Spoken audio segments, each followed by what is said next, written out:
In this video, we're going to walk through how to roll up an objective as a key result or as a sub-key result. In order to do this, your super user needs to enable this action in the company's settings module. This feature allows users to align their objective as a sub-key result on another key result, or as a key result on another objective. This helps map the connections between different goals at different levels of the company.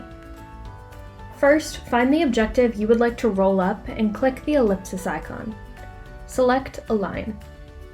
In the pop-up, you'll have two options: align your objective as a contributing key result to the target objective, or align the objective as a contributing key result to the target key result, or a sub-key result.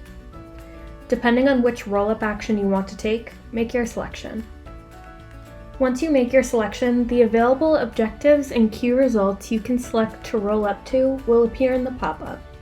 Select your chosen objective or key result.